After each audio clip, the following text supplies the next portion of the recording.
What if I was to tell you the best way to make money with ChatGPT is to talk about making money with ChatGPT? ChatGPT. ChatGPT.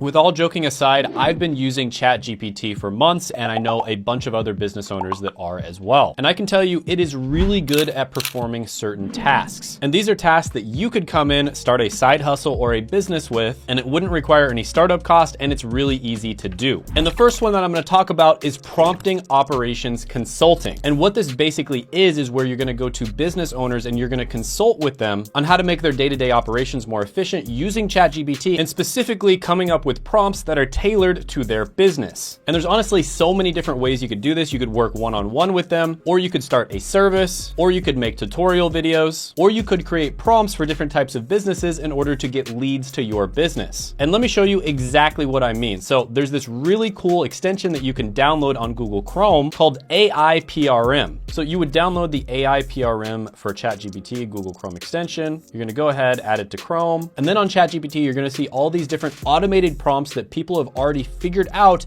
and created to make it super easy for you. So for instance, here is a YouTube script creator. This one has over 200,000 comments. This is a human written 100% unique SEO optimized article, and it has 1.4 million comments. And here is a mid-journey prompt generator, and it's got 449,000 comments. And what people are doing, and this is really smart, is they're actually using this to get leads to their business. So as you can see, Kenny created this, and if you click on Kenny, it's gonna take you to his website. So I'm guessing he probably owns this business. So this is scholarly beta. I have no idea what this is, but he has probably gotten a ton of leads just by linking this to the prompt that he created. And this one right here is one of my favorites. So this is the buyer persona legend. And basically it's just asking you what your business sells and where your clients are. And it will actually create a buyer persona for you. And if you're in marketing, you know exactly what this is. This is incredibly difficult to do. And I was amazed at how accurate this is. So for instance, let's say your business sells tech certifications and your audience is in the USA. And this is what it came up with. And as somebody who is friends with people who actually sell this stuff, I've sent it to them and they're like, wow, this is actually crazy accurate. So name, age, occupation, annual income, marital status, family situation, location, personal characteristics, detail-oriented, ambitious, self-motivated, and analytical, hobbies, interests, personal aspirations, professional goals, pains, main challenges, needs, dreams, budget, aka what they're willing to spend every single year on their education, shopping frequency, preferred channels, online behavior, search terms, preferred brands, triggers, barriers. Now, of course, it's not gonna get every single thing right, but it is gonna create a buyer persona that's relatively close to what your audience is, and then you can kind of adjust from there. And this is the kind of thing where you could become a prompt operations consultant. You could sell this sort of thing, or you could even sell packages that include this and many other things. And if you don't think you could make money with this, there's literally a girl named Miss Excel online that made $100,000 a day by selling Excel related courses. And Excel is something that's been out for probably like 20 years now. And AI and ChatGPT are gonna be bigger than Excel ever was. So if you don't think you could make good money by doing something like this, I don't know what to tell you. There's gonna be a massive amount of opportunity for this. Now, another thing you could do to make really good money, and this is one that popped up recently, is you could do blog, email, and newsletter repurposing. So what I mean by this is there are many creators out there, for instance, on YouTube that make great YouTube videos. And what you could do is you could use ChatGPT and products like ChatGPT to automatically transcribe those YouTube videos, change them up a little bit so that they match the format of the content of what you're posting on. For instance, if it's a blog post, you need to make sure that it's SEO optimized. And if it's a newsletter, you need to make it very user-friendly and very readable. And then you would automatically post it on their other channels. So YouTubers, for instance, are way too busy making YouTube videos, and you could just transcribe the script of that YouTube video using a tool like otter.ai, and then you would copy the transcript of the YouTube video into something like ChatGPT and tell them to rewrite that as a newsletter. And then you could do the exact same thing as a blog post. And then ideally, you would be doing this as a service, so you would actually have access to their email list as well as their blog. blog, and you would just automatically post it for them. This is something that would be super valuable to YouTubers, and you could even do a profit share type of thing where you get to make 10 to 20% of whatever you earn off of that in the affiliate commissions. Now, it's always going to require a little bit of human supervision. You have to make sure that everything is good, but AI would be doing like 80% of the work for you. Now, the next one on the list is going to be a skill that just about nobody out there has, and I've been harping about this on my YouTube channel, hoping that maybe a few people out there listen to me. But I know a bunch of other YouTubers, and one of the positions we cannot hire, it's super difficult to hire for, is script writer. So you could use ChatGPT to write YouTube scripts and YouTube descriptions. Now, I have been using ChatGPT to do a lot of the research for my YouTube videos and to help me write my YouTube scripts. And at the end of the day, you do have to curate that information and make sure it's good. There's no such thing as like writing a really good YouTube script with one click, but it can help you to write better YouTube scripts, and it can help you do it like 5 times faster. So you do have these prompts. For instance, William Cole made a YouTube script creator, and for super basic YouTube scripts, this can be okay. So let's type in the name of a YouTube video, 5 best ways to make money with ChatGPT, and see what it comes up with. All right, so it looks like the first one is chatbot development. Number 2 is going to be content creation, not bad. Number 3 is online tutor, not sure how you would use ChatGPT to do that. Number 4 is going to be copywriting, and number 5 is language translation. So these are okay suggestions, but realistically speaking, you would definitely need to do much more research for this. But what ChatGPT is really good at doing is coming up with stories, metaphors, analogies, historical anecdotes, things that can make your content much more engaging. So for instance, if I'm researching a video on AI, I can ask ChatGPT, what are the top 5 best AI related books? And number 5 looks interesting, Life 3.0, Being Human in the Age of Artificial Intelligence. And then I'm going to ask it to summarize the 5th recommendation in bullet points, right? And it's talking about how Life 1.0 represents simple biological life, Life 2.0 represents cultural evolution, and Life 3.0 represents potential for technological self-transformation. So this is really interesting stuff that you could use to make a YouTube video. I'm also going to ask it, what are 5 interesting quotes from the book? And I really like quote number 5, the rise of artificial intelligence will be the best or the worst thing to ever happen to humanity. We do not yet know which. And then here I asked it to find a historical anecdote of a situation where technological advancement was made and it actually created more jobs than it destroyed. And it gives me the example of the Industrial Revolution, and it explains its logic. So you may not be a writer, but I think you can see the value of this. I mean, this is insanely good when it comes to helping people write scripts. It's not just going to write the script for you, but it really helps you come up with high quality ideas of things that you can talk about in your YouTube videos. And if you don't want to write YouTube scripts, what you could do is create YouTube descriptions and make sure that they're SEO optimized. This is something that is super tedious, and a lot of YouTubers don't want to do it, even though they know it's probably going to help the video by like 5 or 10%. It's so tedious that they just decide to not do it. So you could go to a YouTuber, you could tell them, hey, I noticed you don't have any SEO optimized YouTube descriptions, and you could offer to do it for them and charge them like $20 per video. And there are several different prompts that are already made to create really good YouTube descriptions. And of course, if you got very serious about this, you'd probably just make your own prompt. Now, the next one on the list is going to be resume writing and portfolio creation. Now, this is one where it's best if you niche down and you make resume or help with portfolio creation for a specific career. And the more niche you get, the better. And starting a general resume writing business for like all different types of careers probably isn't going to get your clients that much success. Now, there is a ton of different prompts to help you to write resumes. Now, there's the cover letter creator, resume summarizer, resume builder, resume human rewriter, optimized resume and cover letter writer. There's a creative resume generator. Now, if you've ever gotten good at applying to jobs, you'll know that you need to customize your resume for each position that you apply for. And so you want to make sure that the whole resume is really good, but then there's certain parts of the resume that you can tweak and customize depending on the position that you're applying for. And this is where a tool like this comes in. So you could help people write their resumes. That's a really good business. There's lots of people who make money doing that. But another thing you could do is you could actually apply to positions for people. And this is a super tedious process because, like I said, you have to rewrite your resume every single time you apply to the position. And that's where a prompt like optimized resume and cover letter writer comes in. So you'd go ahead and find a job posting. You would click on this one. Now you can use ChatGPT for this, or you could use a tool like resi.ai. And you could charge people really good money to just simply apply to a bunch of jobs for them because it's super tedious, and you would be able to do it relatively quickly if you're using a tool like this. So the first thing you'd want to do is you'd want to ask ChatGPT what the 5 most important skills are to get hired for a job. So in this particular case, we're gonna do IT help desk. All right, so these are the technical skills that it says you should learn. And now I'm asking it about 5 different portfolio projects that I could do in order to maximize my chances of landing a job. And here are 5 ideas for portfolio projects. And the crazy thing is, the first one on this list, I happen to know for a fact is a great portfolio project because this is what my friend Josh does. And he gets people jobs in IT in sometimes less than 2 weeks, right? So these are actually really high quality suggestions. And this is the kind of thing that you could consult with people on. And in this modern day, portfolios a lot of the time will make or break your chances of getting a job. Now, the next one on the list is going to be a massive one, and that is integrating AI into products and websites. Now, there's always ways of doing basic API integration, and then there's definitely more advanced ways of doing it as well. But there are AI startups popping up left and right, and this could potentially be a service-based business that you do. And they basically will tell you how they want AI to be integrated into their product, and you would make it happen for them. Now, you might think this is going to require a ton of software development and computer programming knowledge, but actually it's relatively simple. It's kind of like using WordPress if you've ever used that for a website. And if you don't know how to do it, well, you could actually just ask ChatGPT how to do it and it will tell you exactly how. So first step is you sign up for an API key, then you choose a programming language, then you set up the API client, then you send requests to the API, and then you display responses to your website. Now, all of these ideas, I can almost guarantee you there are going to be people who become millionaires from this. So you can run with this, you can do it as a side hustle, you can make a little bit of extra money on the side, maybe you can get a job doing this, or you could just start a business and potentially become a millionaire. And an example of a business where I wouldn't be surprised if it's going to be evaluated at over $1 billion someday is Jasper.ai. This is a writing tool that uses AI, and I'm pretty sure they just use ChatGPT AI integration, and it actually produces really good writing. I have tried it out myself, and it produces pretty high quality blog posts. It is something where you have to have a little bit of human oversight, but it really speeds up the process and it makes the blog posts a lot better.